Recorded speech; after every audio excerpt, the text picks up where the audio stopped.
আসসালামু আলাইকুম রহমতুল্লাহি ওবরকাতুহু। সম্মানিত প্রিয় মুসলিম ভাই ও বোনেরা, আর ইসলাম টিভির পক্ষ থেকে সকলকে জানাই আন্তরিক মোবারকবাদ। আশা করি সকলে ভালো আছেন। আমি আলহামদুলিল্লাহ আল্লাহর রহমতে ভালো আছি। আজকে আপনাদেরকে জানাবো বা আলোচনা করব বিশ্ব ইজতেমা, যেটা বাংলাদেশে শুরু হয় 2024 সালে কবে শুরু হবে সেটাই জানবো।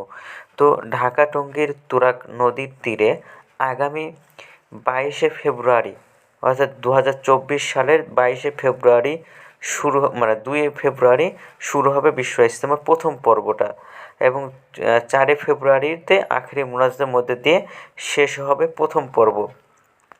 এরপর 4 দিন বিরতি দিয়ে দ্বিতীয় পর্ব 9 ফেব্রুয়ারি থেকে শুরু হবে। 11 ফেব্রুয়ারি আখেরি মোনাজাতের মধ্যে দিয়ে শেষ হবে বিশ্ব ইজতেমার শেষ পর্ব। তো এবার বিশ্ব ইজতেমা 2 পর্বে অনুষ্ঠিত হবে। তবে যাত্রাবাড়ি থেকে আসা মোহাম্মদ আফতাব হোসেন বলেন যে, আল্লাহর কাজ করতে এসে যত মেহনত হবে ততই সওয়াব হবে। গতবারের মতো এবারও প্রথম পর্বে মাওলানা জুবায়ের সাহেব তার অনুসারী মুসল্লিরা টঙ্গী ময়দানে ইজতেমার আয়োজন করছেন। এরপর মাঝে 4 দিন বিরতি দিয়ে পর্বে মাওলানা সাদের অনুসারীরা ইজতেমা আয়োজন করবে।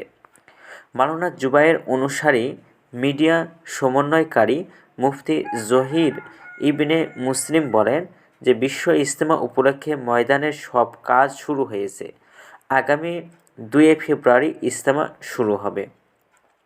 গাজীপুর সিটি কর্পোরেশন প্রধান উপদেষ্টা সাবেক মেয়র মোহাম্মদ জাহাঙ্গীর আলম বলেন যে, এবারও বিশ্ব ইজতেমায় আসা মুসল্লিদের সেবায় সিটি কর্পোরেশনের পক্ষ থেকে সব ধরনের সহযোগিতা থাকবে। এছাড়া ইজতেমা সফল করার লক্ষ্যে আমি নিজে ময়দানে খোঁজখবর রাখছি। তো ভিডিওটি ভালো লাগলে অবশ্যই আপনারা শেয়ার করে দিবেন, যাতে করে অন্যান্য মুসলিম ভাইরা এটা জানতে পারে যে কবে ইজতেমা শুরু। তো ভিডিওটি ভালো লাগলে অবশ্যই চ্যানেলটি সাবস্ক্রাইব করে পাশে থাকবেন। ধন্যবাদ সকলকে। আসসালামু আলাইকুম রহমতুল্লাহি ওবরকাতুহু।